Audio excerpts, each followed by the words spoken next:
Hi കൂട്ടുകാരെ, പുതിയൊരു വീഡിയോയിലേക്ക് എല്ലാവർക്കും സ്വാഗതം.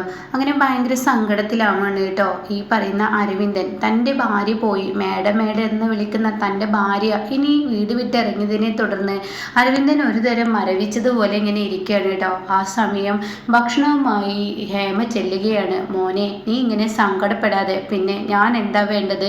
എൻ്റെ ജീവിതം തകർന്നില്ലേ? എല്ലാവർക്കും മുന്നിൽ ഞാനൊരു വിഡ്ഢിയെ പോലെ ആയില്ലേ? എൻ്റെ പൊന്നെ, നീ എന്താ ഇങ്ങനെ ആയിപ്പോയത്? എൻ്റെ മോനെ പൊന്നുവിനെ പോയി വിളിച്ചു കൊണ്ടുവരണം. നാളെ നേരം വിളിക്കട്ടെ. ഇപ്പം എൻ്റെ മോനെ ഈ ഭക്ഷണം കഴിക്കേ. എന്തൊക്കെയാണ് അമ്മ ഈ പറയുന്നത്? മാഡം, ഇനി ഞാൻ വിളിച്ചാൽ വരുമോ? തീർച്ചയായും വരും മോനെ.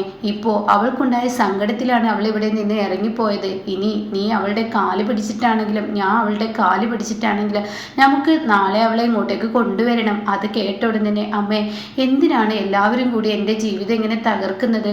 ഇത് ആ പുടവക്കാരിയാണ്, അവൾ കാരണാടാ നിന്റെ ജീവിതമൊക്കെ ഇങ്ങനെ തകരുന്നത്. അവൾ മനഃപൂർവ്വം ഒരു കളി അങ്ങ് പ്ലാൻ ചെയ്തു. ആ കളിയിൽ നീ അങ്ങ് വീണു. എന്തൊക്കെയാണ് നീ പൊന്നുവിനെ വിളിച്ചത്? പൊന്നുവിന് സങ്കടം സഹിക്കാൻ കഴിയാണ്ട പൊന്നു ഇവിടെ നിന്ന് പോയത്.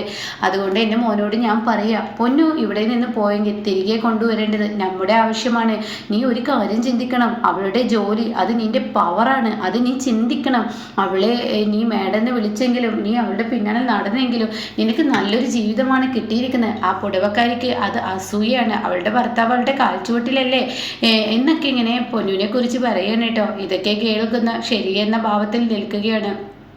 എന്നാൽ ഈ സമയം ഇപ്പുറത്ത് ഷേയുടെ അമ്മ ചൂടായും കൊണ്ടിരിക്കുകയാണ്. ഹെടി, ഈ നേരം വരെ ഏറ്റവും കണക്ക് കൂട്ടലുകൾ തെറ്റു. നേരം വെളുത്തു, ഇതുവരെ അവരെത്തിയില്ല. എന്തിനാണ് നീ ഇങ്ങോട്ടേക്ക് പോകുന്നത്? സത്യങ്ങൾ തെളിയിച്ച സ്ഥിതിക്ക് നിനക്ക് ആ വീട്ടിൽ തന്നെ പിടിച്ചു തൂങ്ങായിരുന്നില്ലേ? ഇപ്പൊ നിന്റെ ജീവിതം നീ തകർക്കല്ലേ ചെയ്തത്?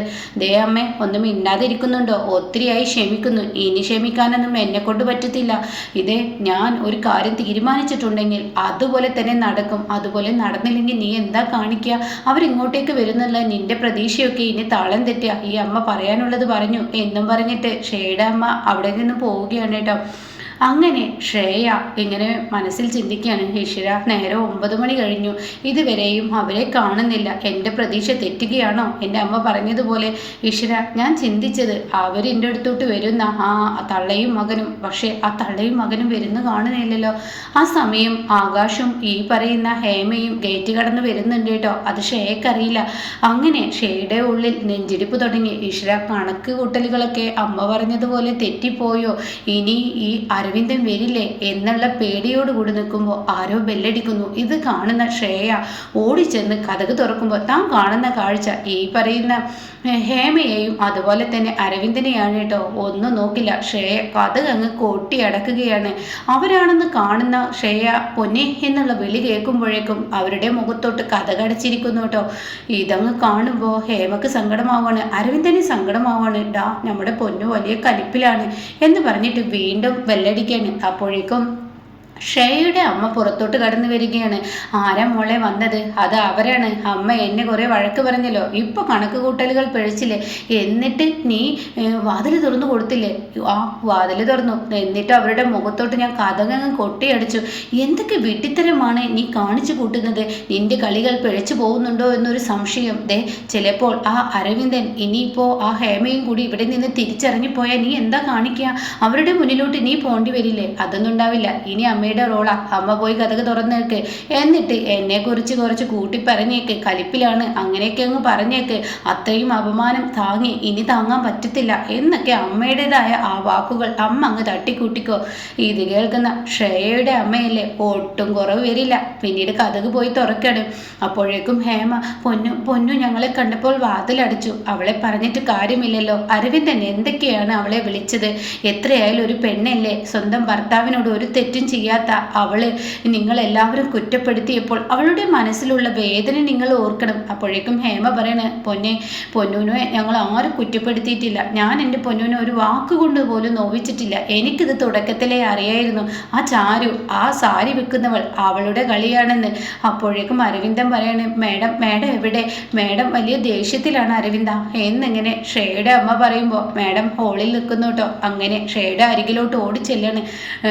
മേഡം, എനിക്കൊരു തെറ്റ് പറ്റി. തെറ്റ് എല്ലാവർക്കും പറ്റുമല്ലോ, അതുപോലത്തെ ഒരു തെറ്റ് എനിക്കും പറ്റി. മേഡം എന്നോട് ക്ഷമിക്കണം എന്നൊക്കെ ഇങ്ങനെ ആവർത്തിച്ച് പറയുമ്പോൾ ഉടൻ തന്നെ ക്ഷമ എന്ന് പറയുന്ന വാക്കും സോറി എന്ന് പറയുന്ന വാക്കും കണ്ടുപിടിച്ചത് നന്നായല്ലോ. പറയേണ്ടതൊക്കെ അങ്ങ് മുഖത്തടിച്ച് പറഞ്ഞതിന് ശേഷം ഈ രണ്ട് വാക്കങ്ങ് ഉപയോഗിച്ച് കഴിഞ്ഞ് ചെയ്യാത്ത തെറ്റിൻ്റെ പേരിൽ ഉള്ള ചീത്ത മുഴുവൻ കേട്ട് കഴിഞ്ഞാൽ നിങ്ങൾക്കൊക്കെ ഒരു ആശ്വാസമായല്ലോ. അപ്പോഴേക്കും പൊന്നിങ്ങനെ ദേഷ്യപ്പെടാതെ എന്ന് പറഞ്ഞിട്ട് ഷേയുടെ അഴുകിലോട്ട് പോവുക. ഷേയാണെങ്കിലോ ഇവർ അടുത്തോട്ട് വരുമ്പോൾ ഷേയെ നീങ്ങി നിന്ന് സോഫയിൽ ഇങ്ങ് കാലുമക്കാലും ഇവരുടെ മുന്നിൽ നിൽക്കുകയാണ് കേട്ടോ. യജമാനത്തിയായി ശ്രേയ നിൽക്കുമ്പോൾ ഇവർ കാവൽ നായയെ പോലെ ഇവരിങ്ങനെ എണീറ്റ് നിൽക്കുകയാണ് കേട്ടോ. സ്വന്തം ഭർത്താവാണ് മുന്നിൽ നിൽക്കുന്നത് എന്ന ആ ഒരു ഇതൊന്നും ശ്രേയ കൊടുക്കില്ല. എന്നാൽ അത് മനസ്സിലാക്കാനുള്ള ബുദ്ധി ഹേമക്കും അരവിന്ദനുമില്ല. അങ്ങനെ കാല് വെച്ച് ശ്രേയ എങ്ങനെ ഇരിക്കുമ്പോൾ പൊന്നെ എന്ന് പറഞ്ഞിട്ട് ഹേമ ശ്രേയയുടെ അരികത്തോട്ട് ഇരിക്കുമ്പോൾ ഉടൻ തന്നെ ശ്രേയ അവിടെ നിന്ന് എണീറ്റ് പോവുകയാണ് കേട്ടോ. മോളെ നീ എന്തിനാ ഇങ്ങനെ ദേഷ്യപ്പെടുന്നത്? ഈ പൊന്നുവിനെ ഈ ആൻറ്റി ഒന്നും തന്നെ പറഞ്ഞിട്ടില്ലല്ലോ. പൊന്നുവിൻ്റെ കൂടെയല്ലേ ഞാൻ ഒപ്പം നിന്നത്. എനിക്കിത് തുടക്കത്തിലേ മനസ്സിലായിരുന്നു ഇതൊക്കെ അവളുടെ കളിയാണെന്ന്. എന്നിട്ട് ഞാൻ എൻ്റെ മോളുടെ ഒപ്പല്ലേ നിന്നത്. പക്ഷേ ആൻറ്റിയോട് എനിക്കൊരു വെറുപ്പില്ല. പക്ഷെ തോന്നേണ്ടവർക്ക് അത് തോന്നിയിട്ടില്ലല്ലോ. ഈ നിൽക്കുന്ന അരവിന്ദൻ എന്നെ സംശയിക്കില്ലേ ചെയ്തത്? അരവിന്ദൻ എന്തെല്ലാം വാക്കുകളാണ് എന്നെ പറഞ്ഞത്. എൻ്റെ ഭാഗത്ത് ശരിയുണ്ടോ എന്ന് പോലും കേൾക്കാൻ നിൽക്കാതെ അരവിന്ദൻ എൻ്റെ അടുത്ത് നിന്ന് ഒരു നിമിഷത്തേക്ക് പോയത് എനിക്ക് മറക്കാൻ പറ്റില്ല. അരവിന്ദൻ എന്താ പറഞ്ഞത് എന്നോട്? അരവിന്ദന് ഡിവോഴ്സ് വേണമെന്നല്ലേ? എന്നാൽ അത് വഴുകിക്കണ്ട എന്ന് പറഞ്ഞിട്ട് തൻ്റെ ഷെൽഫിൽ നിന്നും ആ ലെറ്റർ അങ്ങ് എടുത്ത് അരവിന്ദൻ്റെ കയ്യിൽ കൊടുക്കുമ്പോൾ അരവിന്ദൻ പറയാണ്, ഇത് ഒരു വെറും പേപ്പറായിരിക്കും, പക്ഷെ ഇത് എൻ്റെ കയ്യിൽ മാഡം തരികയാണെങ്കിൽ തീർച്ചയായും ഞാൻ മരിച്ചു. അതാണ് ഇതിന് സത്യം. ഞാൻ മരിച്ചു എന്നുള്ളത് മാഡം കണക്കാക്കണം. അത് കേട്ട ഉടൻ തന്നെ, നീ ഇപ്പോഴല്ലേക്ക് മരിച്ചത്, എന്നാൽ ഞാൻ ഇത് ചോദിക്കുന്നതിന് മുന്നേ തന്നെ മരിച്ചു. എല്ലാവർക്കും മുന്നിലുള്ള അഭിമാനം എൻ്റെ പോവുകയാണ്. എൻ്റെ ഈ നിൽക്കുന്ന അരവിന്ദനും ഈ പറയുന്ന ഹേമാൻറ്റിയും കാരണം. ഇനി 1000 പറയിലോട്ട് ഞാനില്ല, എന്നെ ഇനി കാക്കണ്ട എന്നും പറയുമ്പോൾ ഉടൻ തന്നെ പൊന്നെ അങ്ങനെയൊന്നും പറയില്ല പൊന്നെ അങ്ങനെയൊന്നും പറയില്ല മാഡം അങ്ങനെയൊന്നും പറയില്ല മാഡം പെട്ടെന്നുള്ള എടുത്തുചാട്ടത്തിൽ എനിക്കങ്ങനെ സംഭവിച്ചു മാഡം. അപ്പോഴേക്കും ഷേയാണെങ്കിലോ ദേഷ്യത്തോടു കൂടി അവിടെ നിന്ന് പോകുമ്പോൾ ഷേയുടെ അമ്മ, ഇവളെന്താ കൈവിട്ട കളി കളിക്കുന്നത്? ഇത് കളി കുറച്ച് കൂടുന്നുണ്ട്, ഇനി ഞാൻ ഇതിൽ ഇടപെടുക നല്ലത്. ദേ ശ്രേയ നീ അവിടെ നിന്നേ. അപ്പോഴേക്കും ശ്രേയ റൂമിലോട്ട് കയറി കതകങ്ങ് അടച്ച് കുറ്റിയിടുകയാണ്. ഈ സമയം കുറ്റിയിട്ടിട്ട് അവിടെ ഇരുന്ന് ചിരിക്കുകയാണ് കേട്ടോ. ഇതേ സമയം ഷേയുടെ അമ്മക്ക് നല്ല പേടിയുണ്ട്. ഒരു മണഗുണാച്ചനാണ് ഈ പറയുന്ന അരവിന്ദൻ. മുന്നും പിന്നും നോക്കാനുള്ള കഴിവില്ല. എപ്പോഴും എടുത്തു ചാടാം, എന്തും ചെയ്യാം. അങ്ങനെയുള്ള അവനോട് ഇങ്ങനെയുള്ള കാര്യങ്ങൾ ചെയ്തു കഴിഞ്ഞാൽ തീർച്ചയായും ഇവളുടെ ജീവിതമായിരിക്കും തകരുക. എന്ത് പൊട്ടിയാണ് ഇവൾ എന്നുള്ള ലെവലിൽ ഇങ്ങനെ നിൽക്കുകയാണ്. അപ്പോൾ ഈ സമയം ഷേയ എന്ന് പറഞ്ഞിട്ട് ഒരുപാട് തവണ ഷേയുടെ അമ്മ കഥകിൽ കൊട്ടും, പക്ഷെ ഷേയ തുറക്കില്ല. ഇതേ സമയം പൊന്നെ തുറക്കടി എന്ന് പറഞ്ഞിട്ട് ഹേമയുടെ വിളി മാഡം എന്ന് പറഞ്ഞിട്ട് എല്ലാവർക്കും അപമാനമാവുന്ന അരവിന്ദൻ്റെയും വിളിയിട്ടോ. അങ്ങനെ അവർ രണ്ടുപേരും ലാസ്റ്റ് അവിടെ നിന്ന് ഇറങ്ങുകയാണ്. എന്ത് പറഞ്ഞിട്ടും ഷേ തുറക്കില്ല.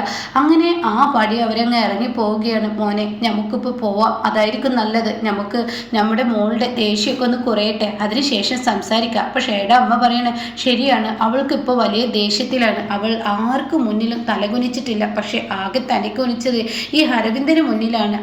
അതുകൊണ്ടുള്ള നാണക്കേട് കൊണ്ടാണ് അവൾ കഥകട ചിരിക്കുന്നത്. നിങ്ങൾ പിന്നെ വാ എന്ന് പറഞ്ഞിട്ട് പറഞ്ഞു വിടുകയാണ് കേട്ടോ. ഇതേ സമയം ശ്രേയയുടെ കഥകം കൊട്ടുകയാണ്. തുറക്കടി എന്ന് പറഞ്ഞിട്ട് എന്നിട്ട് പറയണേ, നീ എന്താടി കാട്ടിക്കൂട്ടുന്നത്? നിന്റെ കളി കുറച്ച് കൂടി പോകുന്നു. അതിരി വിട്ടാലേ എല്ലാം കൈവിട്ടു പോകും. പാകത്തിനൊക്കെ ആവാം, ഓവർ ആവണ്ട. ആ അരവിന്ദൻ എന്ന് പറയുന്നത് ഒരു മണഗുണാച്ചനാണ്. ഒരു എട്ടും പൊട്ടും തിരിയാത്തൊരു കുട്ടിയെ പോലെയുള്ള മനസ്സാണ്. അവനെ ചിലപ്പോൾ ആ പേപ്പറിൽ അങ്ങ് ഒപ്പിട്ട് കഴിഞ്ഞാൽ അതോടുകൂടി തീർന്നില്ലടി നിന്റെ ജീവിതം. പിന്നെ നിനക്ക് പ്രതികാരം എവിടെ ചെയ്യാൻ പറ്റും, എങ്ങോട്ടും ചെയ്യാൻ പറ്റും? നീ എന്താടി കാട്ടുക? എൻ്റെ അമ്മേ, ആ അരവിന്ദന് എന്ത് എട്ടും പൊട്ടും തിരിയാത്തവനാണെങ്കിലും എന്ത് മണഗുണാച്ചനാണെങ്കിലും അവൻ ഒരിക്കലും ആ പേപ്പറിൽ ഒപ്പിടില്ല. അവൻ്റെ അമ്മ എന്ന് പറയുന്നവളുടെ പൊന്നെ എന്ന് വിളിച്ച് നടക്കുന്ന അവർക്ക് എൻ്റെ ജോലി വലിയ അഭിമാനമായി കാണുന്ന അവർ ഒരിക്കലും അതിനെ അനുവദിക്കത്തുമില്ല. ഇനിയുള്ളത് എൻ്റെ കാൽച്ചുവട്ടിൽ അവന് എൻ്റെ ചെരുപ്പ് നക്കിയുള്ള ജീവിതമാണ്. എൻ്റെ നേർക്ക് ഇന്നവൻ എടിപ്പൊടി എന്ന് വിരലുയർത്തിയെങ്കിൽ നാളെ അത് ഇല്ലാതിരിക്കാനുള്ള കളിയാണ് ഞാൻ കളിക്കുന്നത്. കളി കണ്ടിരുന്ന അമ്മ, കളിയുടെ ഇടക്ക് കയറി അമ്മ കളി കുളമാക്കരുത് എന്നൊക്കെ ഇങ്ങനെ ശ്രേയ തൻ്റെ അമ്മയോട് പറയുമ്പോൾ അമ്മ കണക്ക് കൂട്ടൽ പിഴച്ചു മോളെ എന്ന് പറയുന്നുണ്ട് കേട്ടോ.